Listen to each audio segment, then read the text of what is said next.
I don't know if you're ready or not. Ready when you are. Do you know what it takes to be a pro?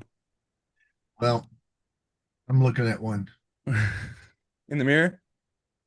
Both you and the reflection. Ah, Ah, I guess we're live. Yeah. Look at us go. okay. Yeah, what does it take to be a pro? There's so many aspects of being a pro. One thing when you first start to be a pro, one of the important things is honing your skill, whatever that is. It doesn't matter if you're a DJ or a clown or a juggler or whatever. Yeah, yeah. As a pro needs something to sell. What are you selling? And you're mostly, if you're a DJ or a entertainer of some sort, you're selling yourself. Now, so you're the commodity, and what do you have to sell, and how professional are you being, and your reputation. So there's a lot to go into it. Now, so some pros have people like you to put them out, an agent per se, or a somebody who's helping them get out so they don't even have to worry about that skill. But like you and I, we have to worry about the other skills, like how do we get the people out? How do we get ourselves out? How do we pay our people? But, and what I was listening the other day to a I won't say the actor, but a very, very well known actor who does a lot of stuff. And he was saying it's better to have one skill than to break it down and do many other skills. Now, it said be a juggler if you're going to be a juggler, be a comedian if you're going to be a comedian. Now that is so that is one aspect, and I agree with that. That you could probably, if you just had did one skill in the world, just one skill, that you could get better at that one skill than most anybody else if you're just doing that. So he was saying, put your focus on what you're doing. Now, in my career, I kind of veered out. At one point, I was a clown, mime, juggler, unicycle, stilt walker, face painter, ballooner. I wrote kids' books. I ran my company. I still run my company, and all those things. And I think you might have heard Jack of all trades, master of none. So that's kind of what I was. And so I called myself an all arounder. So when I would go to a gig, that I could pretty much do any skill to take over somebody else's, but I wasn't the best at anything except being me. That was the best thing I could do. So I think when you're starting out to be a pro, you have to figure out again, what are you selling? And also honing your craft, whatever you're selling, to make yourself more valuable to as a commodity. Go ahead, your shot. Well, I just wanted to make sure that I Googled the right number, right? So back when I was learning NLP, and one of the first things that was brought up was like 10,000 hours to be a pro at something, right? I know there was different numbers floating around. So how do you get to 10,000 hours, or is 10,000 hours really needed to be a pro at something? So before we had hopped on live, I was just talking about, how many years I've spent in my profession, and I guess you would consider it a pro. I've done it for 30 years. It's all I've ever done. Walt Disney World, Universal Studios, floating around the world, and just to be in the community. So when you get to that kind of level, I mean, do you have to go around and tell everybody what you do? Like that's the hang up that I have, right? Like I don't want to go around and spit out my resume every time I talk to somebody to make them think I'm somebody a big deal. So not really. Like the goal is just to be humble, and when things come up in conversation, and they happen to come up in conversation. And well, when I was having a meet and greet the other day, last week, something like that, it was like, well, your microphones aren't working. Let me see if I can help you with that. Well, what makes you like a professional at it? Well, I don't know. Here's a picture of the mayor using my microphone this morning. I mean, your microphones aren't working. Would you like some help with that? Like that kind of thing. And basically, I was telling Jeff yesterday, I ran into a guy that was DJing at the summit that I went to last night. And man, it wasn't like the guy was bragging or nothing, but you look at the guy, and like it was super impressive. And it wasn't like he was going around bragging, he was just doing his thing. And that was another thing that Jeff was explaining earlier, and explained many times before, is that when you are a pro or an alpha or whatever. You don't have to go around telling everybody that. You just do whatever you're doing and continue from there. And did you spend the 10,000 hours? Are people asking you to do the important gigs, or or do you have to practice a little bit more? Or, and then of course, when you're doing the entertainment world, what does it mean to be a pro? Well, you show up on time, you have the right chords, you know what you need to do your event, you've had the experience under your belt. And I think in another one of my videos, I was explaining like, it's one thing to read a book, it's another thing to actually do it, right? So you might have some knowledge by reading a book, but applied skills is what happens when you're in the field. So just kind of keep that in mind as you're moving forward. What experiences are you going to learn when you're out in the field, and what makes you better the next time? And that's another thing too. Like, are you looking at your mistakes going, or are they mistakes, or are you looking to get better the next time that you go out? Or do you think you've just accomplished it and that you're done and you made it to the top of the mountain? Or are you looking to always improve? And that's what a pro is. Somebody who is always looking to improve, even though they may be better than most. And what does better even mean? Like in the world of DJing, you could be better at talking than somebody is at scratching. And that's another thing that kind of burns me about these groups. That the Facebook is just like a horrible place for people to downward spiral. And they'll be like, well, a good DJ is somebody who doesn't need to get on the microphone because they know how to play music. Well, what kind of moron would say something like that? Like it gets me fired up. It's like, well, maybe someone's really good at talking and being personable. And what about somebody who just wants to be themselves and they've spent the time and they could still get a crowd going? I had talked to another DJ too. He's like, oh, I won't put somebody else unless they don't know how to mix like me. Well, let me tell you what. I was at theme parks and I could see people crowd up a place and not know how to mix one beat. It what does it take to be a pro? Is what are you good at your skill? Are you going to show up on time? Are you reliable? Are you whimsical? Right? No one's going to hire you if you're whimsical. Any profession, right? Like, who's going to hire someone that they don't know if they're going to show up or not?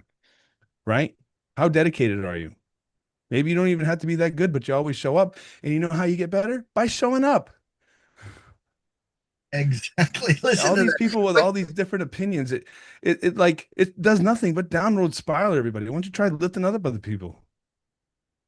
That's the one thing joke. I was a joke I was gonna make, and I pulled back.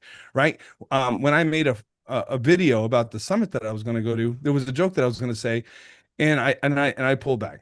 I was like, "Oh, come out to the summit so you can tell me how much better you are than the guy that's up there." That was the joke I was gonna say, but I decided it wasn't. It was probably next time, maybe after a few drinks or something.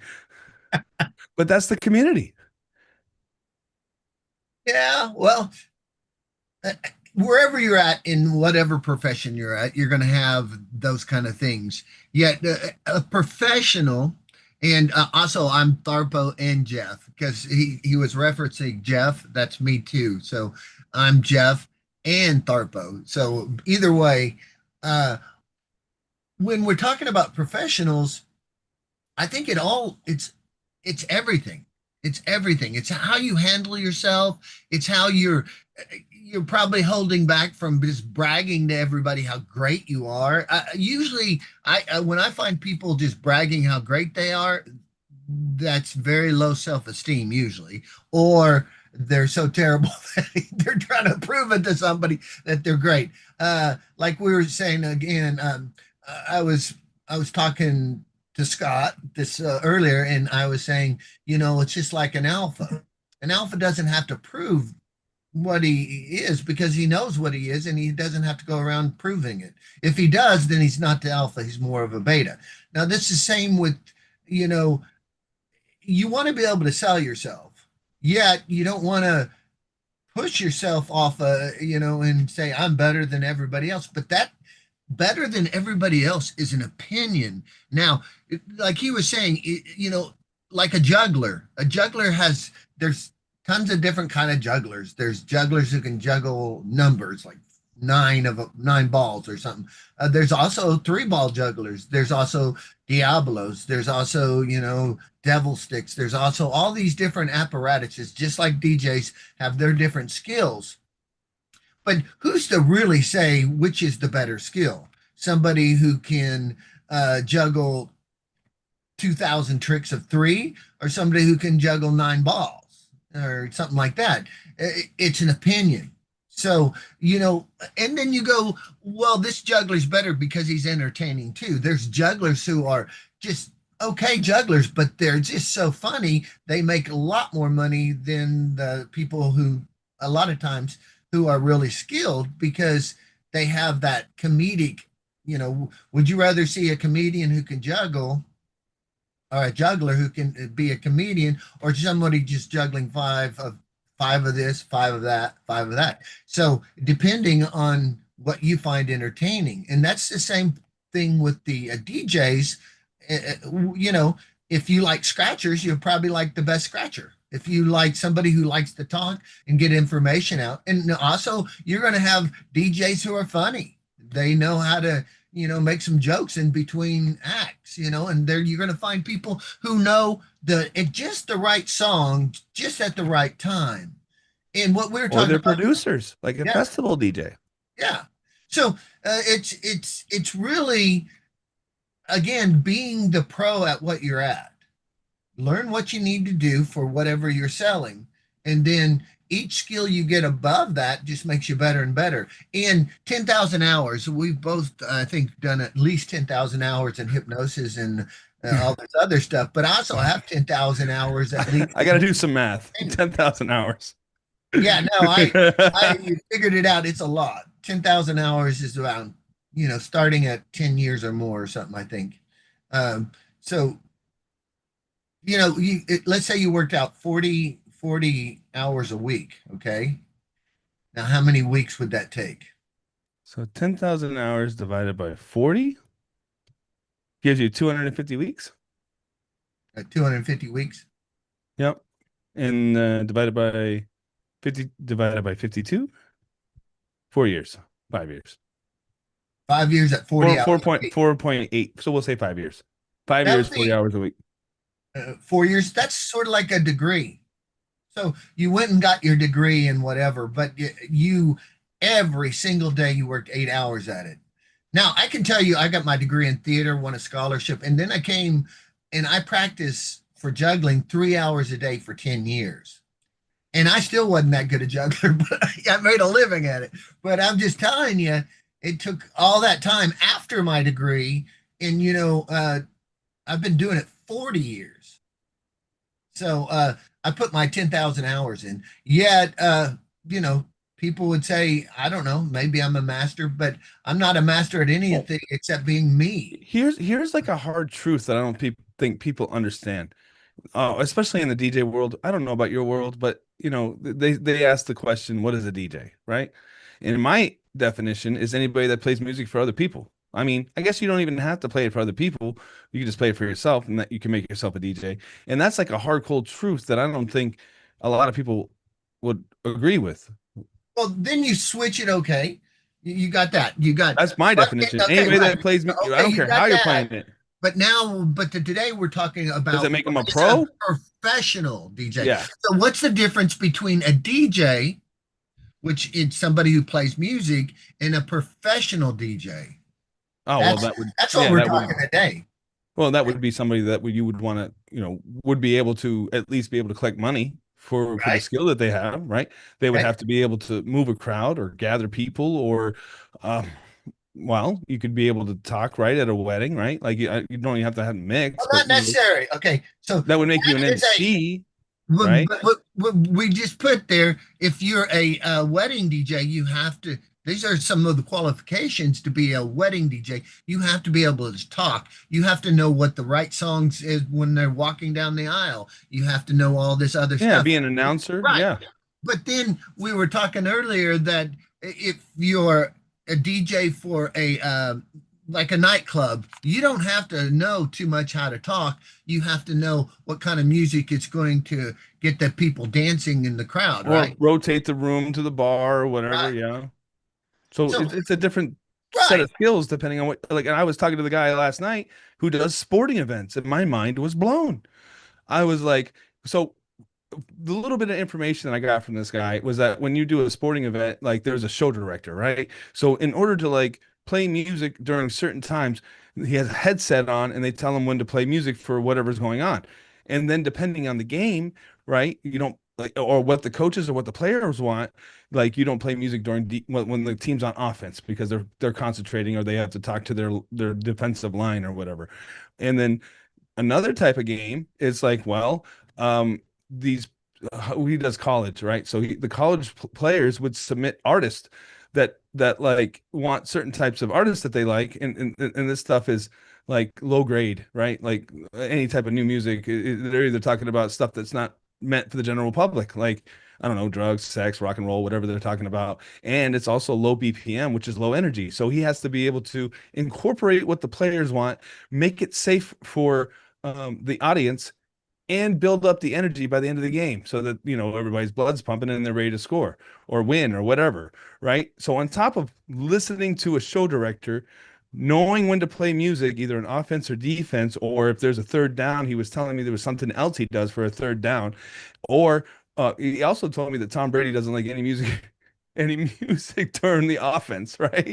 And then he was like, well, when I do these college things, I have to incorporate low grade bad words, music, and find clean edits or stuff that's even playable for the public, plus build up the energy, all while listening to a headset and taking all these different directions. And I was like, what?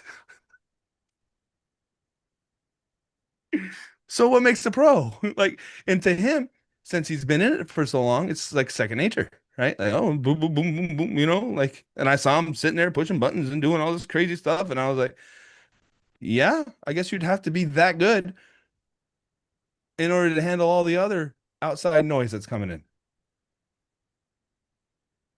Blown away. Anyway, that was impressive. Well, we know that it takes skill of some sort to be a pro. You have to have something. Again, a pro has something to sell, and what you were saying earlier, that a pro is also a pro by how professional. So a pro has a skill, but he also is professional, which is bringing in. He's going to be on time. He's going to have the equipment he needs. And would you say To that's be even pressure? addressed appropriate. You have thousands of people here. Do you think there's any pressure there? No, it's just what I do. Well, that's confidence. And after, see, he's at unconscious competence now. He doesn't have to think about it. He's done it so much. He's got the skill. He's got the ability. He is a pro. Okay, he doesn't really have to think about this because he's done it. After you do something 1,000 times, you're probably Yeah. pretty One confident you person, can two do it. people, 80,000 people. Yeah. Somebody the other day was saying, I'm going to do a show. I said I was going to book a show to do a show. And he said, what ages do you have? I said, I can perform for any age. I just perform different stuff. A 2 to 89-year old. I mean, it depends, but a 2-year old will want something different than a 9-year old. A 2-year old would, or a 3-year old, it's harder to do for two, but three and up, 3 to 5, 6, they're going to like silly. And like if you were doing a clown for them, but then 9, 10, 11, they would like skill, juggling knives or torches or juggling knives on rollerball, spinning your plate in your mouth, bull whips, anything that's cool to a 9-year old. But then you get 13, and different ages can understand different things. Like a lot of times I'll do dad jokes. So the elder people can get the jokes while I'm doing something else. So when I do a show, I do a three-tiered show. One for the kid, the little kids are going to like Goofy. The upper, older kids are going to like the skill, and the adults are going to like the really stupid pun humor that I do because I know thousands of puns. And of course, they're going to like anytime that anybody who's younger than them are laughing or smiling. And the same thing, the kids are going to follow suit. In a parent, when a kids laugh, they feel good. So you're getting all of them at the same time. But this takes practice. And this is how you become a pro. You figure out what your audience is and what are you doing for them and how to do it better and better and better and better and better. And when, like you were saying, when it doesn't work the way you want it to, what are you going to do next time to make it better? So you just keep on getting better and better and better. At one point, you will be good enough. Yet you don't want to stay stagnant if you want to become even a better professional. So there are people who can go do the job just like everyone else. They know how to do the job, but they do it with this. But what we would want a professional for what I put out or you put out through your company, you'd want a professional who's not only on time and all that, and also can do their job, but somebody who really wants to be there with whoa, I like my job. Because I'm just telling you, I'd rather have somebody who likes what they do. And if they hate what they do, I tell them whatever they're doing, if they hate what they're doing, go do something else because it's a part of your life. Your work is a part of your life. If you're in a job that you hate, start working on getting out of that job and going to something you like because you're spending at least a third of your life, in this job. And it's a waste of your life, being miserable at a job that doesn't work out for you. So I would say get on the path to get a different job. I'm sorry about that, but that's because I am a happiness coach, and you being in a job for a third of your life being unhappy is not helping the rest of your life. Really not. So, really think about it. I'm not going to tell you what to do, but I'm just saying, think about it really hard. If you're somewhere where you hate to be, find a way to get somewhere else. And I think that's going to conclude what we got going on today because I got another meeting here in another 10 minutes and I get ready All for right, man. Woo, go get them. Let's be a it. professional today. You Yeah, know, hit the like button, smash the like button, hit subscribe, whatever the buttons are. There's buttons. Yeah, go do a drum pattern on those sounded buttons. like a turkey, didn't I? Bum, Turkey bum. Day's coming up. Or does that make you a jive turkey? John Turkey, wow. Jive turkey what?